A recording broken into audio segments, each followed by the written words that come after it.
aprofundada na etapa de prognóstico, no sentido de definir grandes áreas ou macro-áreas de preservação, ela se subdivide em unidades de preservação, ou seja, essas unidades que estão dentro dessas áreas, essas macro-áreas de preservação, né, se assemelham pela característica que elas têm, né? E, claro, elas vão ser, né, levantadas, elas vão ser, vamos dizer assim, reconhecidas, né, no sentido de definir estratégias, né, específicas para cada uma dessas áreas. Claro, considerando todo a função que toda essa grande área tem para a preservação da concepção urbanística, né?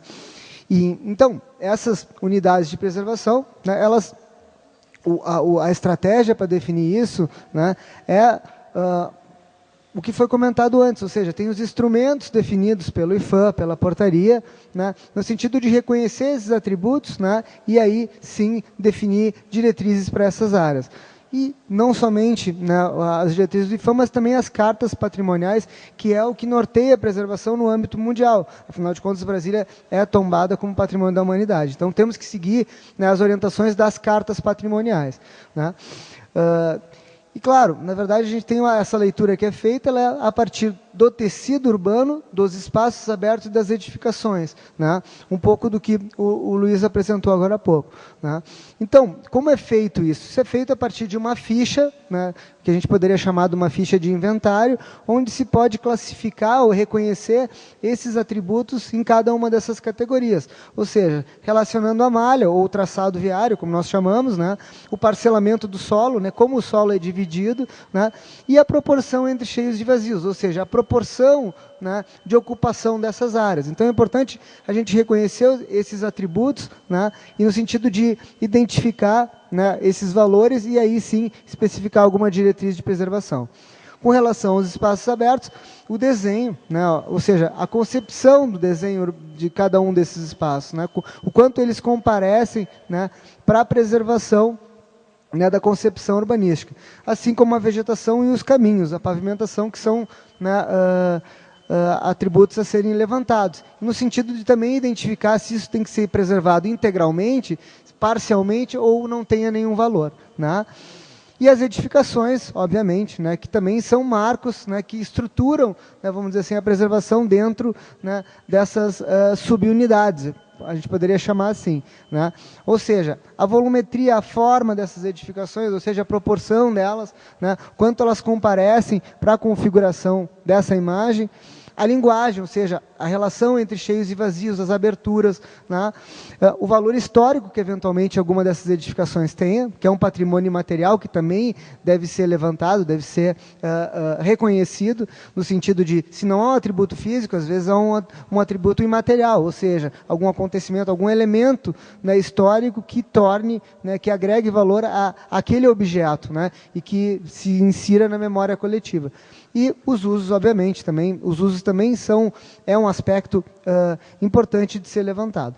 Bom, a partir dessas fichas, que é um trabalho que se começa a fazer nessa etapa de prognóstico, né, ela tem esse sentido de definir esses níveis de preservação, seja nessa macroescala, que são essas áreas globais que já foram definidas e foram apresentadas anteriormente, sendo nessas subunidades, ou seja, nessas pequenas parcelas dessas macroáreas que vão compor, de uma maneira geral, os níveis diferenciados de proteção dentro da área tombada.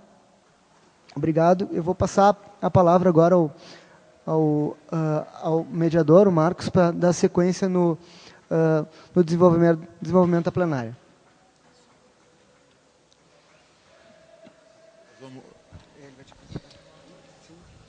Nós vamos ouvir agora a apresentação do Décio Rigatti. E eu precisava só alertar vocês de que as pessoas que queiram se inscrever para falar ou para apresentar algum texto, devem fazer isso durante a apresentação que está acontecendo. Então, para não dar confusão aqui, a gente vai se inscrever ali naquele balcão de entrada. Você já está inscrito? Não, o Jarbas e o Túlio já tinham se inscrito antes. Quem mais quiser se inscrever, por favor, faça isso. Não precisam sair todos de uma vez. A gente vai ali, se inscreve, volta e continua. Vamos, Décio, por favor. Boa noite. A apresentação, a partir de agora, ela vai se deter em dois grupos de proposições preliminares em relação às questões que foram levantadas desde a etapa de análise e diagnóstico do trabalho e que foram organizadas em duas partes. Essa primeira parte que eu vou começar agora, ela trata de aspectos gerais, isso é, de questões que de alguma maneira ou outra meio que se espalham para todo o conjunto urbano de Brasília. E finalmente, na última parte da apresentação, será feita então uma apresentação específica das principais questões que dizem respeito à Candangolândia propriamente dita. Certo? Eu vou passar rapidinho, e eu só gostaria de chamar a atenção de que essa parte relativa aos aspectos gerais não necessariamente envolvem especificamente questões da Candangolândia propriamente dita, mas são assuntos e temas que ocorrem, digamos, são problemas que ocorrem no conjunto urbano como um todo. Tá? Então, não se preocupem tanto se até as ilustrações não dizem respeito à Candangolândia propriamente dita, que isso vai ser objeto, então, da última parte da apresentação. Tá?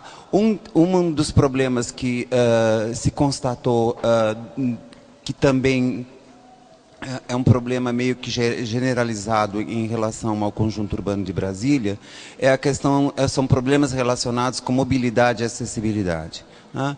Diz respeito tanto ao problema dos tratamentos dos passeios públicos, a dificuldade nos acessos às atividades, presença de obstruções ou dificuldades de ligação entre as atividades urbanas e o sistema público, principalmente o sistema viário, e esse problema de mobilidades, então, define, então, algumas recomendações que a gente faria em relação a esses temas, que a gente separou aqui em cima, em tom de cinza. Imagino que esteja também o mesmo tom de cinza, porque às vezes não é exatamente o que está no computador que aparece na tela, mas aqui em cima tem uma conclusão muito resumida do assunto, e aqui à direita, então, a proposição que se faz, em termos ainda genéricos, que é para suscitar o debate. Então, em relação a esse problema dos passeios públicos,